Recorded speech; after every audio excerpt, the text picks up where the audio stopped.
এবার প্রথমবারের মতো ইতিহাসে দক্ষিণ প্লাজায়, সংসদ ভবনের দক্ষিণ প্লাজায় প্রধানমন্ত্রী এবং মন্ত্রিপরিষদের সদস্যরা শপথ নিলেন। একদম, সাধারণত এটি বঙ্গভবনের দরবার হলে হয়ে থাকে এবং এবার ঐতিহাসিক বা ঐতিহ্য রেওয়াজ ভেঙে বলা যায় একটি প্রতীকী একটি আমরা দৃশ্য দেখলাম। কারণ এর আগে কখনোই দরবার ভবনের বাইরে কখনোই মন্ত্রী পরিষদ বা মন্ত্রিসভার সদস্যদের কোনো শপথ হয়নি, কিন্তু এবার হয়েছে। আমরা একটু একেবারে মাঠে যেতে চাই, অর্থাৎ জাতীয় সংসদ ভবনে যেতে চাই। সেখানে আছেন আমাদের সহকর্মী আহমেদ সালেহীন। জানবো মন্ত্রিসভার সদস্যদের শপথ গ্রহণের পরবর্তীতে কারা কি বলছেন। এর মধ্যে আমরা দেখেছি বেশ কয়েকজন মন্ত্রী কিন্তু কথা বলেছেন, তাদের প্রতিক্রিয়া জানিয়েছেন।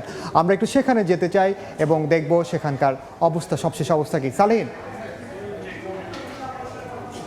চেয়ারম্যান তারেক রহমান তিনি প্রধানমন্ত্রী হয়েছেন, প্রধানমন্ত্রী হিসেবে শপথ নিয়েছেন এবং একই সঙ্গে তিনি আজকে সরকার গঠন করলেন তার মন্ত্রিপরিষদকে সঙ্গে নিয়ে। যে মন্ত্রিপরিষদ নবনিযুক্ত মন্ত্রিপরিষদ, তারা নবগঠিত মন্ত্রিপরিষদ, তারা শপথ নিয়েছেন আজকে দক্ষিণ প্লাজায় যে সংসদ ভবনের, যেখানে তারা দেখেছি আমরা 25 জন মন্ত্রী এবং 24 জন প্রতিমন্ত্রীকে সঙ্গে নিয়ে, অর্থাৎ অর্ধশত মন্ত্রী প্রতিমন্ত্রীদের সঙ্গে নিয়ে আজকে মন্ত্রিপরিষদ গঠিত হয়েছে, যারা জনআকাঙ্ক্ষা বাস্তবায়ন করবেন এমনই প্রত্যাশা করছেন সাধারণ মানুষ।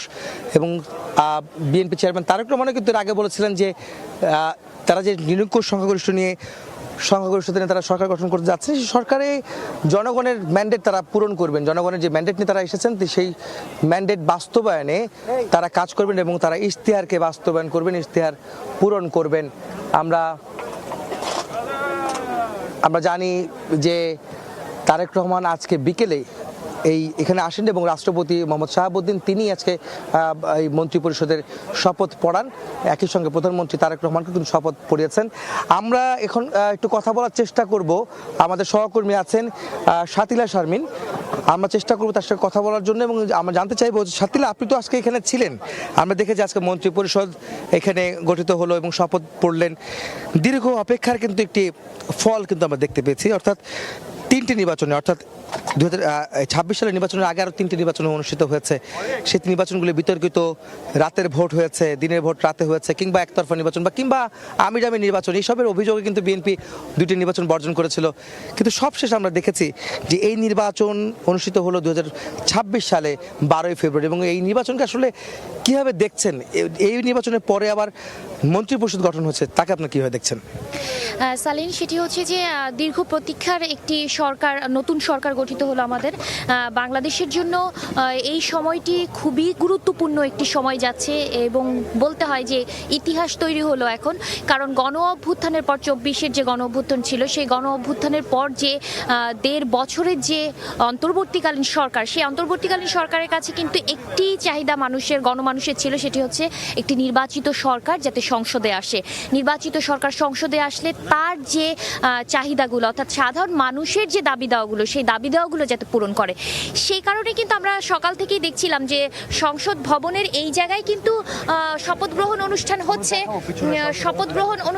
কিন্তু সবচেয়ে বড় বিষয়টি হচ্ছে বাইরে যে যারা আছেন, আসলে হয়তো বিএনপির সমর্থক কিংবা অন্য দলের সমর্থক যারা আছেন, তারাও কিন্তু উপস্থিত হয়েছিলেন এবং সাধারণ মানুষ কিন্তু উৎসাহ নিয়ে এই নতুন সরকার গঠিত হয়, কারা মন্ত্রী পরিষদে আসে, সেই জায়গায় কিন্তু তারা আগ্রহ নিয়ে তাকিয়ে আছেন। এবং সবার কিন্তু একটি প্রত্যাশা যে যারাই এসেছেন তারা যেন সাধারণ মানুষের যে চাহিদাগুলো, আকাঙ্ক্ষাগুলো রয়েছে, রক্তাক্ত একটি সময়ের মধ্য দিয়ে আসলে এই সরকার আসলো এবং বিএনপি সরকার নিরঙ্কুশ সংখ্যাগরিষ্ঠতা নিয়ে সংসদে আসলো। তো সবকিছু মিলিয়ে প্রথমবারের মতো বিরোধী দল হলো জামাতে ইসলামী।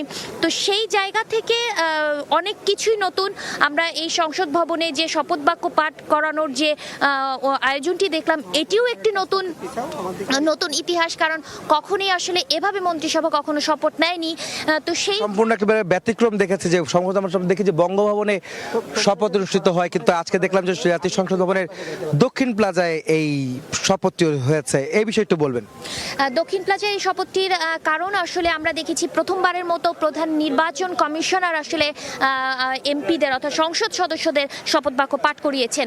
এই যে প্রথম প্রথমবারের মতো পাঠ করানোর যে বিষয়গুলো, এগুলো হচ্ছে সাংবিধানিক যে বাধ্যবাধকতার জায়গা থেকে, সেই জায়গা থেকে প্রথমবারের মতো নির্বাচন কমিশনার আসলে শপথ বাক্য পাঠ করানেন। এবং আমরা দেখেছি যে প্রধানমন্ত্রী এবং তার মন্ত্রী পরিষদের যে সদস্যরা শপথ বাক্য শপথ নিয়েছেন, সেটাও কিন্তু রাষ্ট্রপতি এখানে এসে আসলে পাঠ করিয়েছেন। তো সব মিলিয়ে অনেক নতুনের মধ্য দিয়ে একটি সরকার গঠিত হলো। আমরা প্রায় অর্ধ শতাধিক মন্ত্রী উপমন্ত্রী পেতে যাচ্ছি ক্যাবিনেটে।